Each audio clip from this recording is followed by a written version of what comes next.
Like her, I once made my way as a mercenary, and like her, I did more than a few things I'm not proud of. But never once did I betray my own. There are depths to which a man should not sink. Welcome back to Final Fantasy XIV.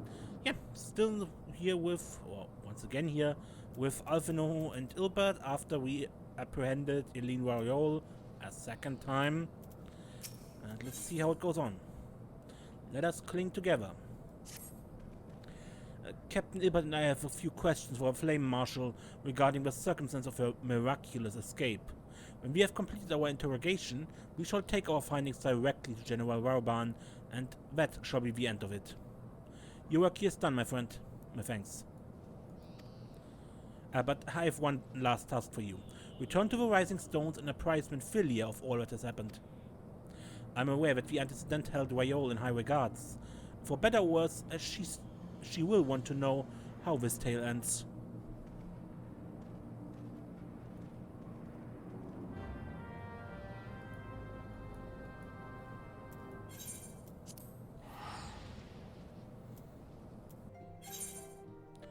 Okay, Minfilia. Report regarding Eileen Warriol.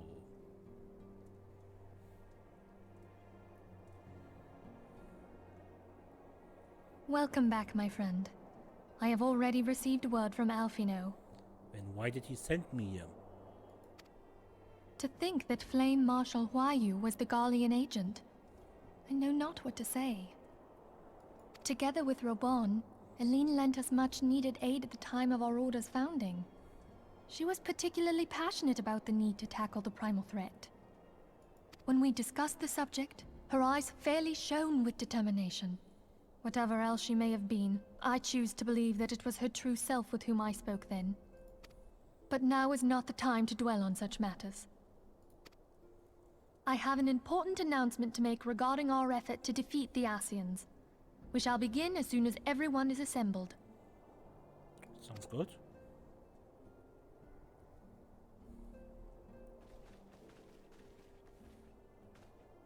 My thanks for coming, friends. Moonbreeder, the floor is yours. By now, I'm sure you're all familiar with White Auracite, the miraculous material that'll allow us to capture Ascian souls. Back at Snowcloak, we verified its ability to absorb vast amounts of ether. Alas, it leaves something to be desired in the area of stability. The stone can only store ether for a short while before expelling its contents. In addition to Auracite's inherent limitations, we must needs be wary of our enemy's strength. Yeah? I'm not sure what this has to do with the Ascians yet. Our foe draweth upon an infinite wellspring of power. Even should we succeed in entrapping him, the stone will not long contain his wrath.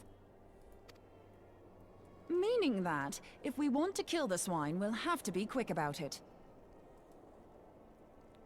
Okay, am I getting this right? You intend to imprison an Ascian in the Oversight? 'Tis our belief that an Ascian soul may be permanently undone, if smitten by a sufficiently concentrated burst of pure ether. The only trouble is, we can't say for sure how concentrated the burst needs to be.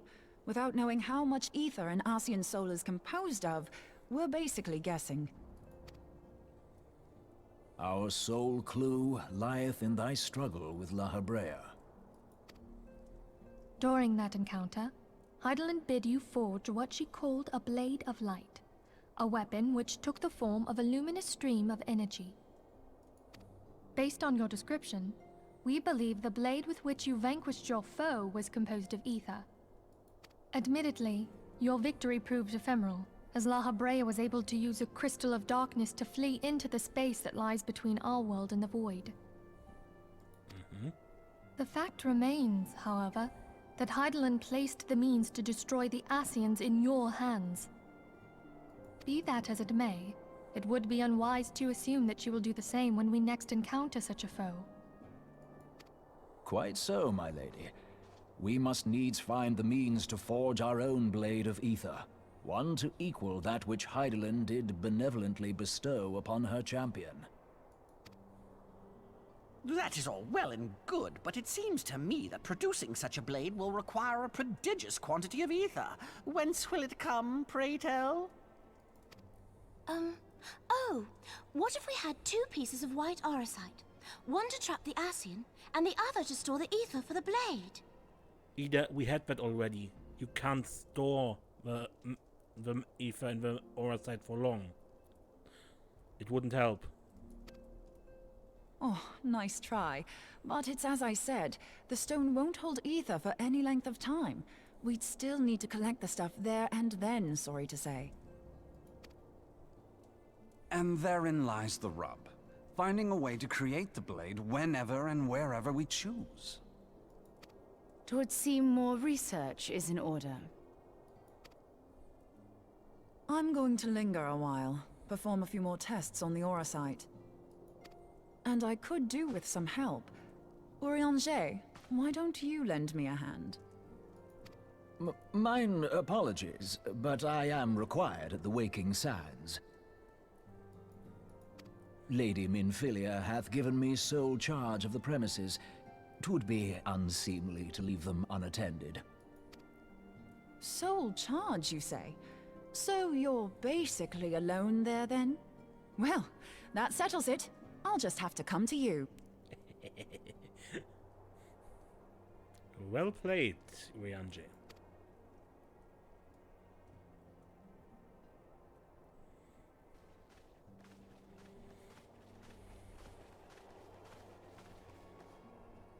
While you were afield, word arrived from the Sharlayan motherland.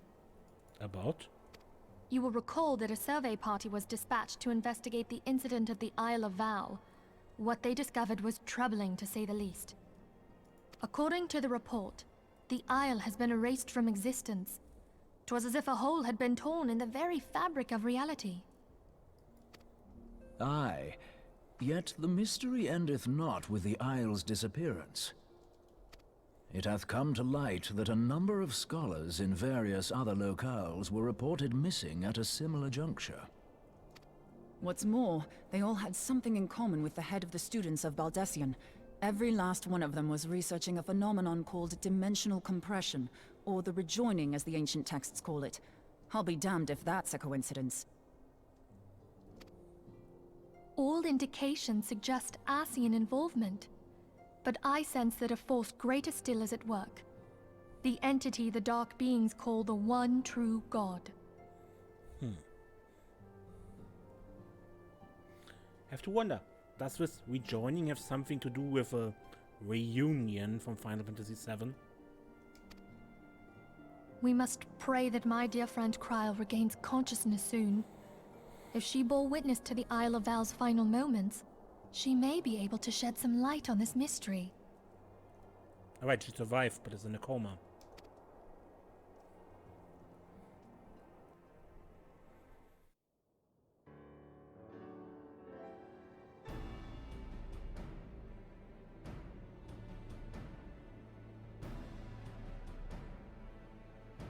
Following the calamity, the forces of the 14th Imperial Legion entrenched themselves in strategic locations across Eorzea.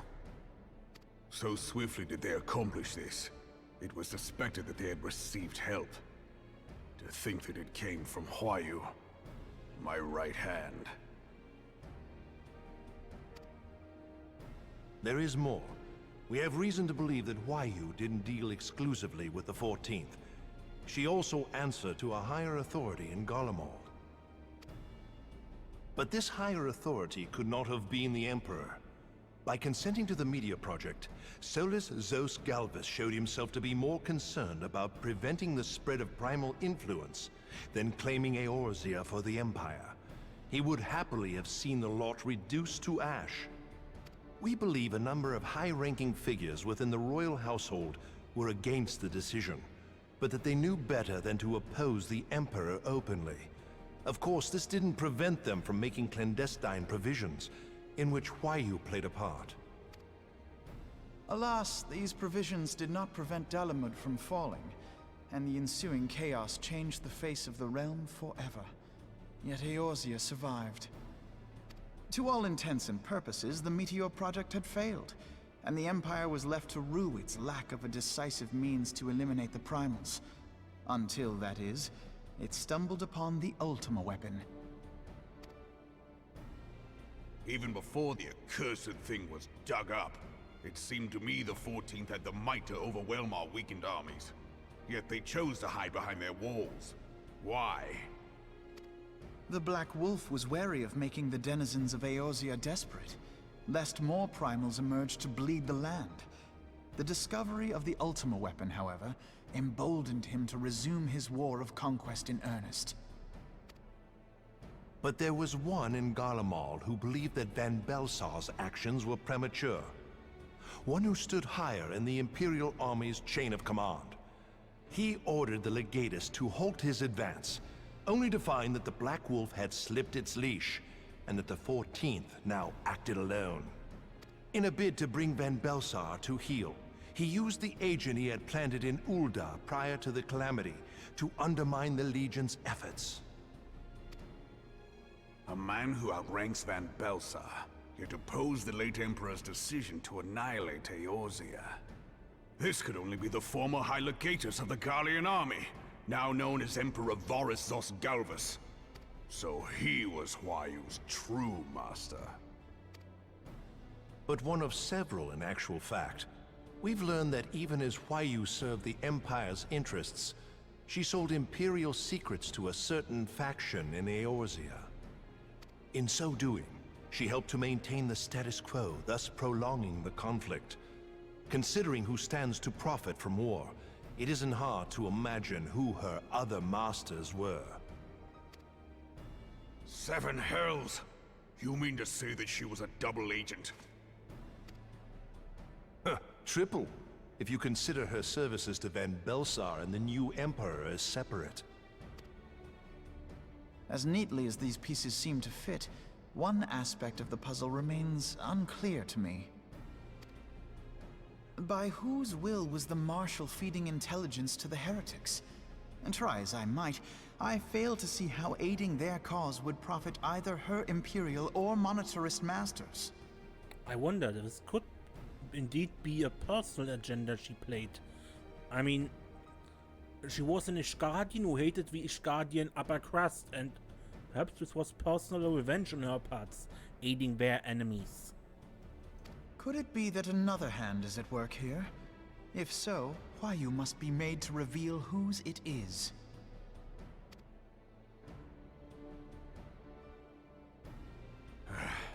Not only have I lost a trusted friend, now I must interrogate her as a stranger. Not a pleasant task, I grant you, but a necessary one. Unless we weed out the ivy, root, stalk, and stem, it will simply grow back. I know that full well. Those closest to Huayu have already been detained, and I will question them alongside her. General, pray keep in mind that there may be unwitting abettors among them. All will be treated fairly. On that you have my word. Those who are innocent have no cause to fear. You have ever been a friend of truth, General. I hope the unpleasant task of weeding out falsehood will not detain you too long. Though it be for the sake of Eorzea, doubting one's comrades is poison to the soul. And with that, I take my leave.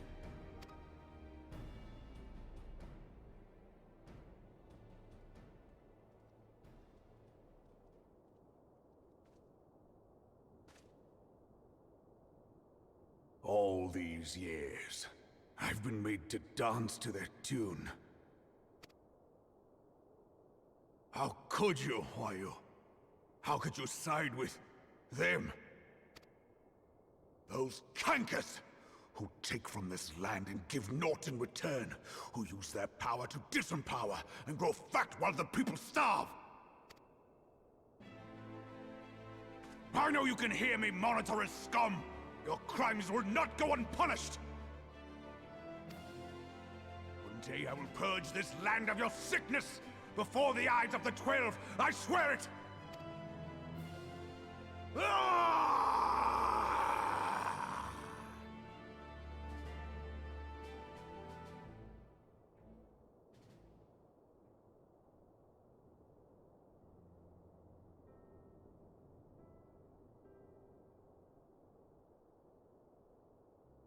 I shall have no further need of you this day. Your Grace.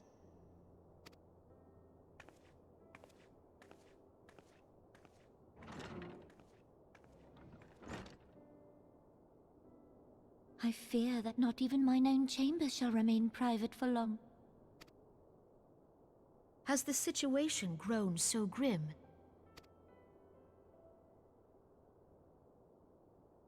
Ever since you proposed the Cardinal Reclamation Bill, Teledji Adeledji has risen to greater prominence upon the backs of impoverished refugees.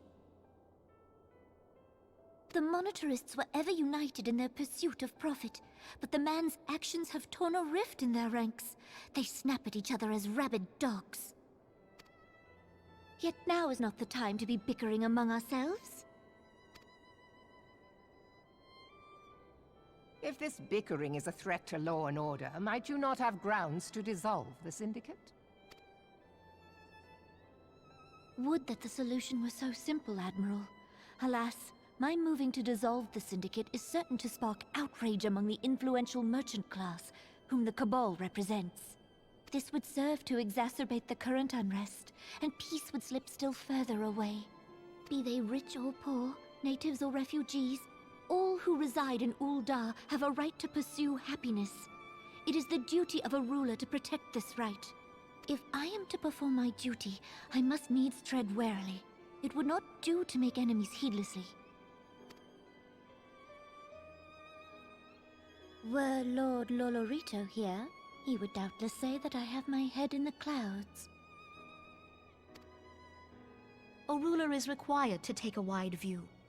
Try as we might to cater to all needs, some will inevitably be overlooked. As such, there shall ever be citizens who feel aggrieved. It cannot be helped. But as you have informed us, the monetarists take no view but their own. They hunger for power while the masses starve. In the absence of a common cause, it seems beyond any one individual to make Ul'dah whole.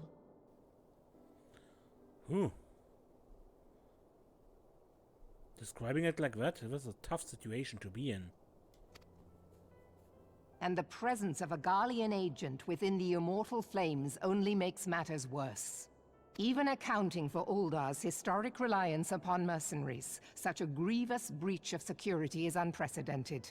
I fear this business will provide the monetarists with a rod to beat Rauban. Eorzea can ill afford for the Immortal Flames to be dampened now. Ere long, the Garleans will turn their ravenous gaze toward our lands once more. If we are to resist their might, our nations must stand together. Yet for this to happen, our nations must be whole. Cannot be done to improve the situation in Ul'dah.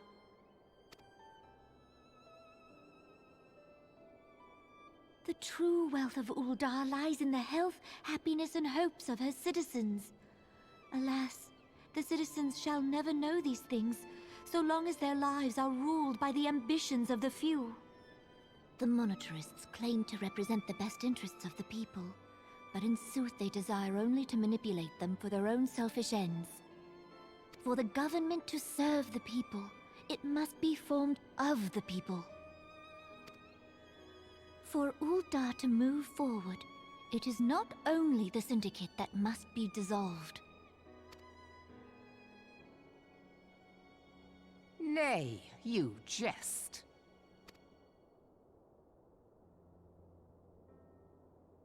My friends, it was for no other reason than to make known to you mine intent that I requested your presence here. When I make my declaration to the people, chaos shall inevitably ensue.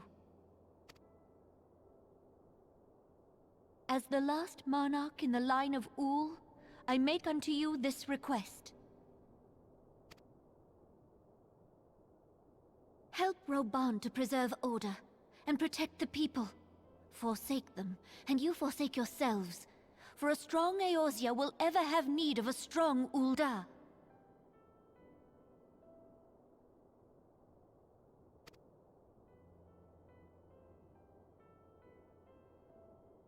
Your Grace, are you certain of this? there is no other way. When the time is ripe, the nation shall become a true republic. Both royalists and monetarists shall cease to be. Ul'dah will no longer belong to kings or queens or merchant princes, but to her people.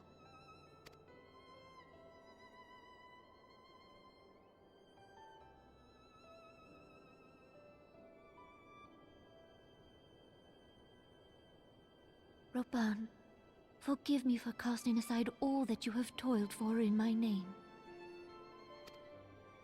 Beyond this gesture, I am powerless to help my subjects.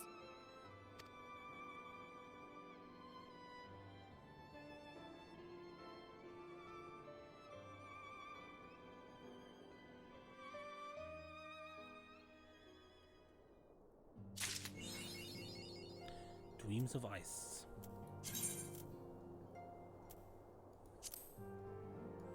Icebreaker. Guess because we finished the Shiva arc? Good intentions.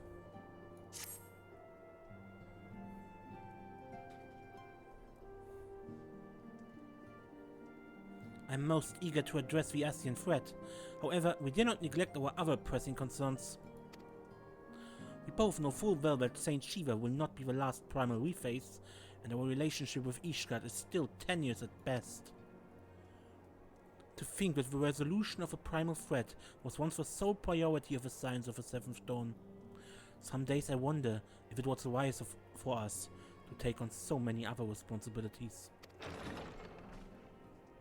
Lest you forget, Antecedent, the Science need not shoulder the burden alone. Were not the Crystal Braves established for this very reason? True, we are presented with a multitude of problems. However, we have all the resources we need to address them in turn. Sirius, in particular, is ever a steadying hand, who, I trust, will continue to support the Braves. Sure. To what do I owe the pleasure? Have there been further developments regarding the situation in Ul'dah? As expected, the Immortal Flames have been struggling to cope with the revelation that one of our highest-ranking officers was a Garlean agent. Suffice it to say, Teledji Adeledji and his monetarist ilk have wasted no time in attempting to turn the situation to their advantage.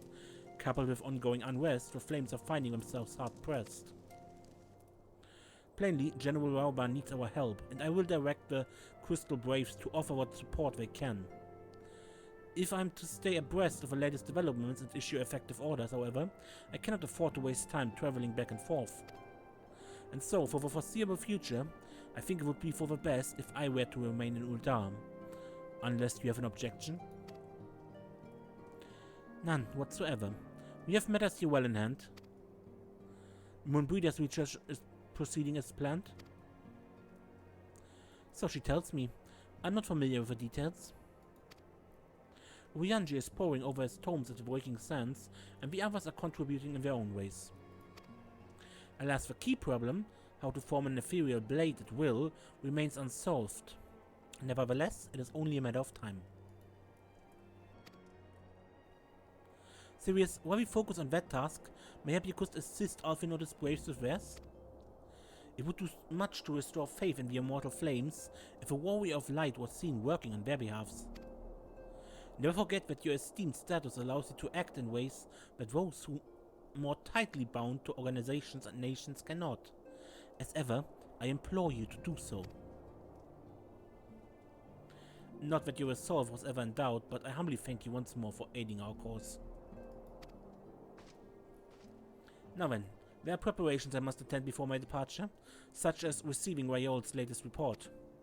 He has proven to be quite skilled at gathering information others wish kept secret, hence why I placed him under my direct command and ordered him to investigate the Ul'dah riots. When you are finished here, join me outside. Depending on what he has to say, I may soon have a favor to ask. If there are any developments on our front, I shall inform you at once in the usual fashion.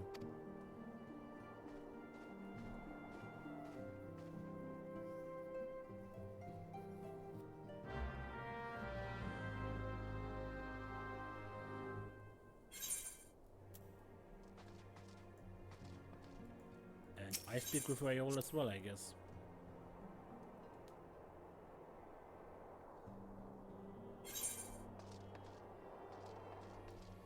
Hello, everything alright? Hello, Sirius. Are you sleeping well? You must be absolutely exhausted from saving the realm on a daily basis.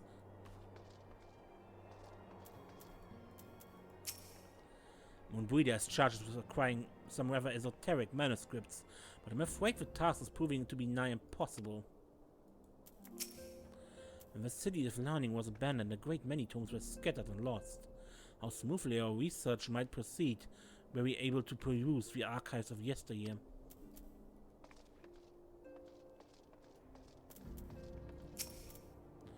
These two have been telling me stories about the corrupted crystal formations that appeared following the calamity. I need more data before I can draw a conclusion, but I'm intrigued by the potential of their untapped energies. We were but stripling adventurers the night we saw fire rain from the sky, and a pillar of light scorch the earth. What a sight that was, eh, Coltana? Hori and I were in eastern Thanalan when the colossal shards of Dalamud pierced the ground. And we stood witness to the subsequent explosion of ether and watched dumbfounded as the swirling energy solidified into those twisted crystal structures that we now know so well. Okay. We need a rare ore to modify the white hour-side, and Thancred solved the problem using only his link pearl. I mean, it's great and everything, but where's the fun in that? When one is in need of precious commodities, it helps to have friends in the right places. Fortunately, I'm well acquainted with the charming daughter of a successful Ul'dah import merchant. Okay.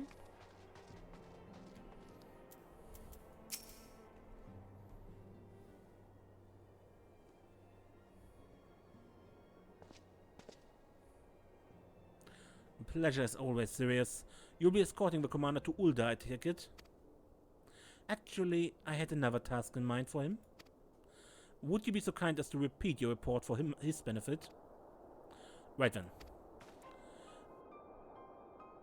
Me and mine have been making inquiries into the source of the weapons that found their way into refugee hands a way back.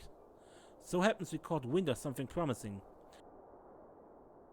A rather large purse of sharp and pointy things by a black marketeer holed up near Highbridge. I doubt that this man would have secured such a quantity of weapons if he did not already have clients waiting. Clients that, for whatever reason, would prefer for this transaction to remain secret. Brings to mind that merchant what caught an arrow while talking to Sirius, don't it? Generous fellow he was, doling out swords and spears to the downtrodden and disgruntled. Which isn't to say that these clients have the same mischief in mind, but if we want to be sure, might be prudent to intervene before they collect their goods. Sorry?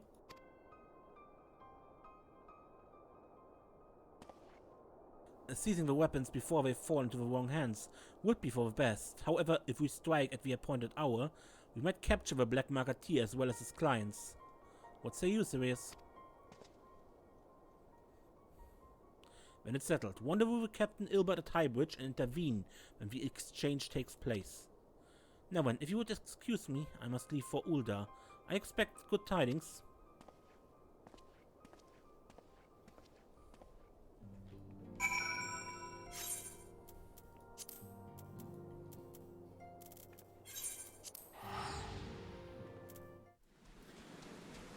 And here we are at Highbridge, near Dryborn, the land of eternal rain.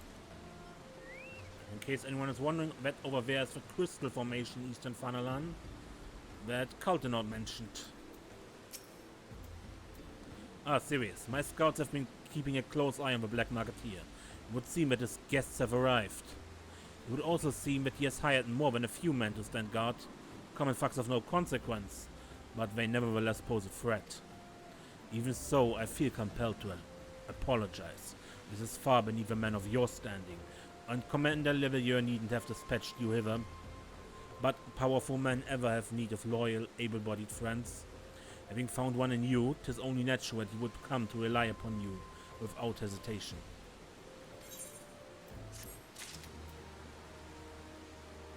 Okay, but I think I end the episode here and we continue this next time. Until then, I'm Mace and don't get lost.